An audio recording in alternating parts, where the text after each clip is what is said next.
साथियों, सारे भाइयों ने अजमेर कुंडू की राम राम। साथियों, कई दिन से मन बहुत दुखी था।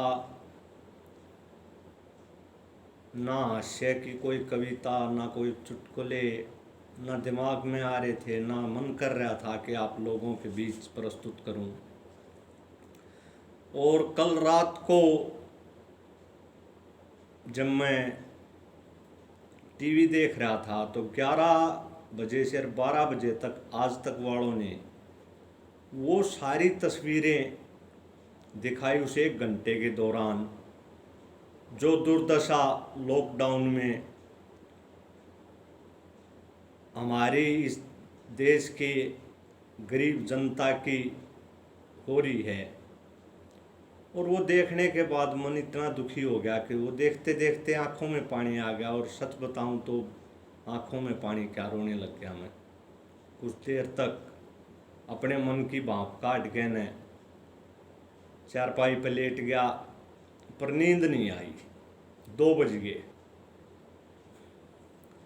2 बजे उठ करके मैंने कागज और पेन उठाया और कोशिश की इस भारत की आधुनिक तस्वीर को मैं आपके सामने एक रागनी के माध्यम से पेश करूं। मैंने रात को करीब 3:30 बजे तक इस विषय पे एक रागनी लिखी। साथियों, ये देश जिन लोगों ने आज़ाद कराया था, और सच पूछो तो ये भी याद नहीं था। कल 14 तारीख की बात है कि 15 तारीख को सुखदेव का जन्मदिन भी है। सबसे पहले तो आज मैं उस शहीद को कोटि कोटि नमन करता हूँ। और साथियों, इस देश को आज़ाद कराने के लिए जो सपने देखे थे कि आज़ादी के बाद हमारा देश कैसा होगा, उसके सारे वो मिट्टी में मिल गए। सारे काम उसके विपरीत होने लग रहे हैं। भगत सिंह, जिसमें इतना जज्बा था कि एक बार अदालत में जज साहब ने भगत सिंह को कहा, भगत सिंह, तुम्हारा दिमाग खराब हो गया है, तुम नौजवान हो, अपना आराम से अपनी ज़िंदगी बिताओ, शादी करवाओ, पढ़ो लिखो, घर गृहस्थी चलाओ, और तुम्हारा दिमाग बिगड़ गया है, तुम इस चक्कर में अपने आप को मत फंसाओ। तो भगत सिंह ने, पागल हो गए हो बोला तुम, भगत सिंह को कहने लगे जज साहब। तो भगत सिंह ने क्या कहा? भगत सिंह बोले, इन बिगड़े दिमागों में खुशी के बहुत लच्छे हैं, हमें पागल ही रहने दो, हम पागल ही अच्छे हैं। और एक बार जब भगत सिंह को अदालत में पेश किया गया तो भगत सिंह को हंसी आ गई। हंसी आ गई तो जज साहब ने कहा कि आपको पता है कि अदालत में हंसना मना है, अदालत की तौहीन होती है हंसने से। भगत सिंह का जवाब, साथियों, आज़ादी की रही भभक ज्वाला, कभी बुझाए नहीं बुझे, और फांसी पे भी हंसी आ जा तो कहाँ मरने को जगह तुझे। भगत सिंह जज साहब को बोलता है कि अगर फांसी पे भी हंसी आ गई तो फिर कि डूब के मरेगा तुम। हमारे अंदर तो वो जज्बा है। जज साहब, क्या बात करते हो आप। और साथियों, बहुत लोग शहीद हुए, लाखों लोग शहीद हुए, जिनमें से एक भगत सिंह भी था। परंतु शहीद आजम की जो उपाधि केवल भगत सिंह को ही दी गई। ऐसा क्यों? कुछ साथियों को पता भी होगा, ज़्यादातर साथियों को शायद इस सवाल के जवाब का नहीं पता।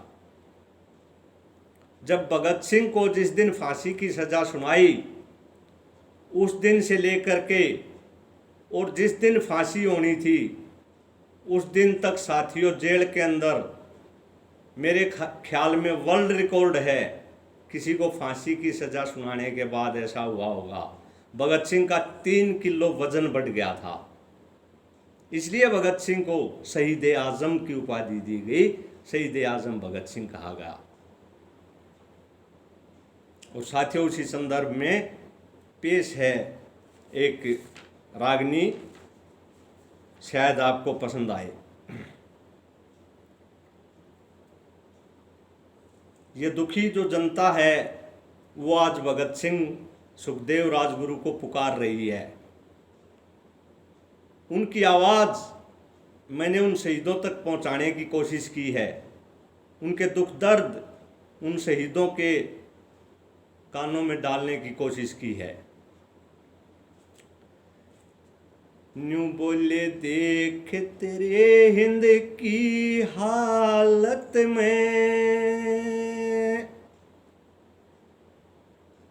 ये दुखी कमेरे हो रे से, राजगुरु सुख देव भगत सिंह आज बेरा ना किते सोहरे से। देख तेरे हिंद की हालत, ये दुखी कमेरे हो रे से, राजगुरु सुख देव भगत सिंह आज बेरा ना किते सोहरे से। हजारों किलोमीटर पैदल चलने को मजबूर हुए, ना घर के रहे ना घाट के, हम दुनिया ते कति दूर हुए। भूखे प्यासे चले तड़पते, दुखी क्यों बे कसूर हुए।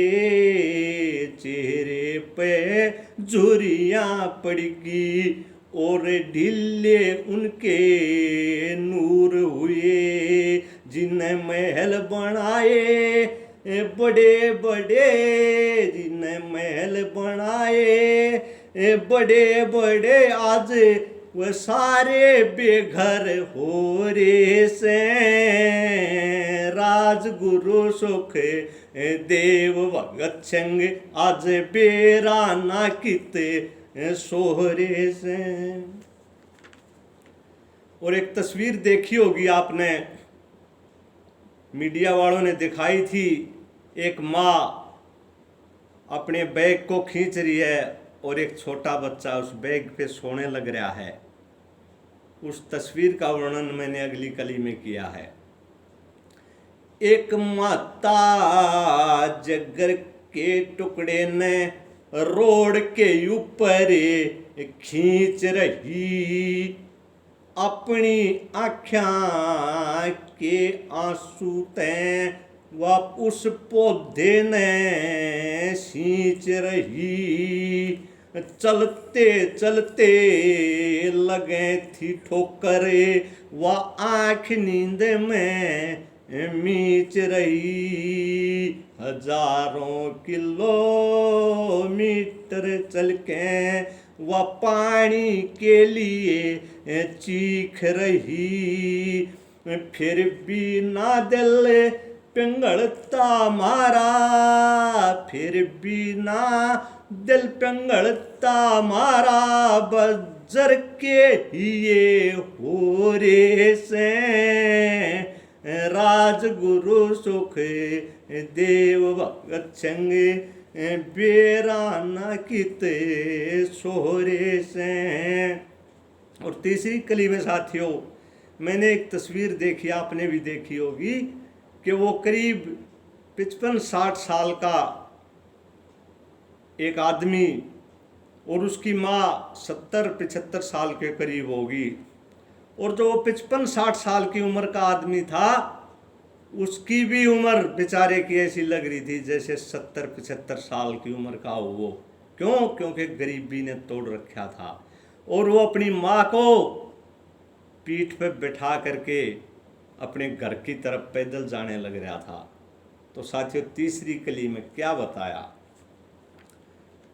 कोई पीठ पे बैठा के अपनी मान घर की ओर चल्या, कोई रिक्शा कोई साइकिल पे तो कोई पैदल ही न्यू दौड़े चल्या, कोई कोई रास्ते में मर गया दुनियादारी ने छोड़ चल्या, समाज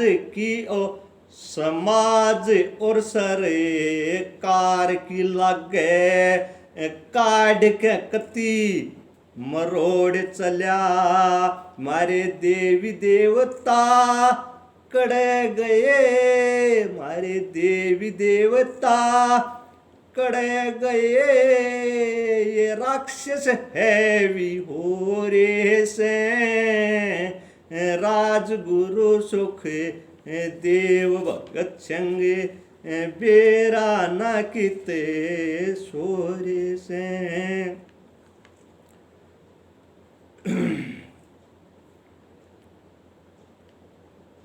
भाई कुछ प्रवासी मजदूर रेल में अपने ठिकाने पहुंच रहे, स्टेशन पे मिलेगा खाना न्यूमन ही मन में सोच रहे, नजर पड़ी रोटियां के बैग पे गिद्धा की जूं नोच रहे, कोई भूखे मरते कोडे हो रे, फिर पेट अपने ने बोच रहे, दुनिया का जिन पेट भरा वो मोहताज टूक के हो रे से, राजगुरु सुख देव भगत संग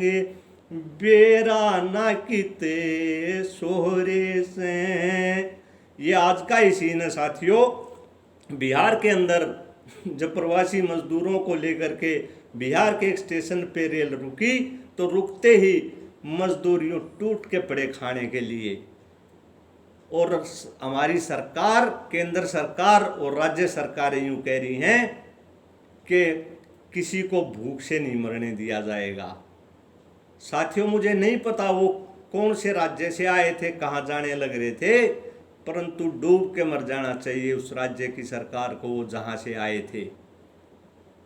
पहुँचने वालों की तो बात की बात है, वो जहाँ से चले थे उन राज्य सरकारों ने कम से कम 4-4 रोटी एक छालने में बांध के उन ताई दे दी होती, एक पानी की बोतल के भी लो राम है खा लियो और पानी पी लियो, परंतु नहीं, वो भूख से तड़फते हुए उतरे उस डिब्बे में से, और एक पैकेट में 50-60 एक थैली में यूं फूड जो उसके पैकेट लटकाए हुए थे स्टेशन पे जगह जगह, और आदमी 80 और उसमें पैकेट 50-40, बाकी न्यू खड़े देखे बेचारे। एक और तस्वीर देखी होगी आपने बैलगाड़ी को खींचते हुए, उसका भी मैंने वर्णन किया है 5वीं कली में।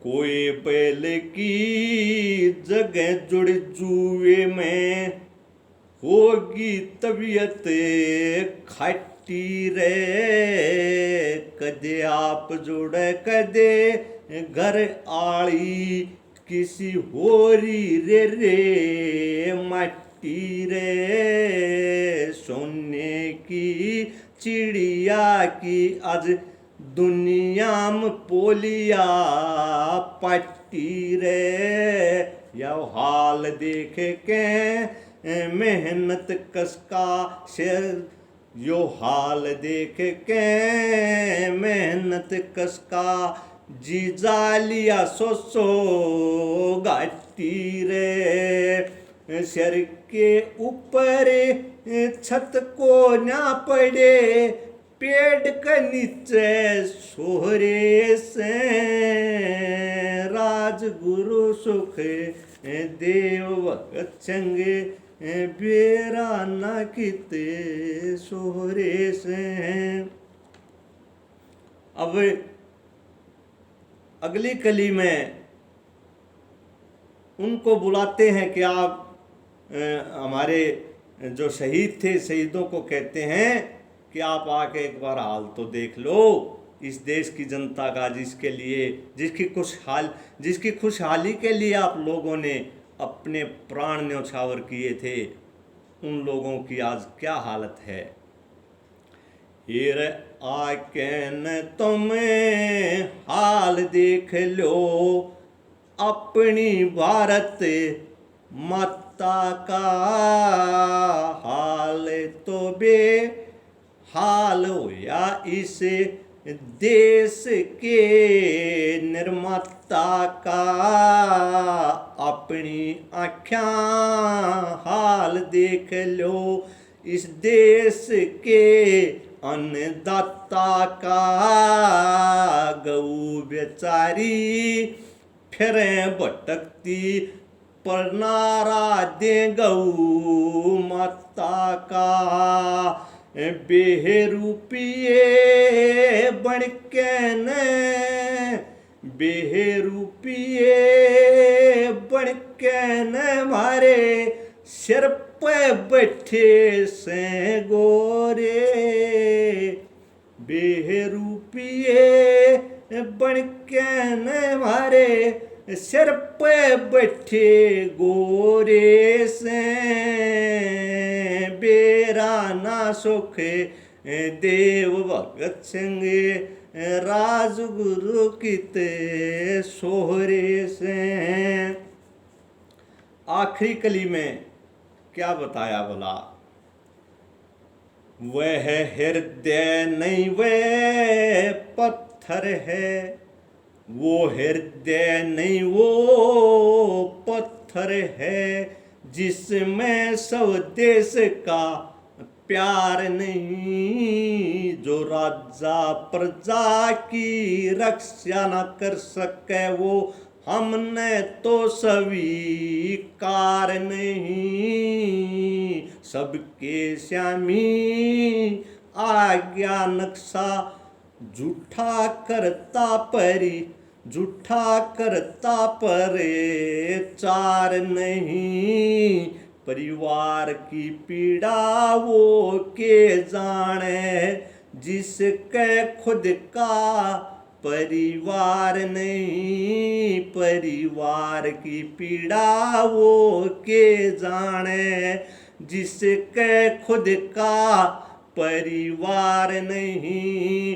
अजमेर कुंडू की कलम कापेगी, अजमेर कुंडू की कलम कापेगी, क्योंकि गा भीतर में हो रे से, बेराना सुख देव भगत सिंह आज बता किते सोरे से, देख तेरे हिंद की हालत ये दुखी कमेरे हो रे से, राजगुरु सुखदेव भगत सिंह बेराना कित सोरे से।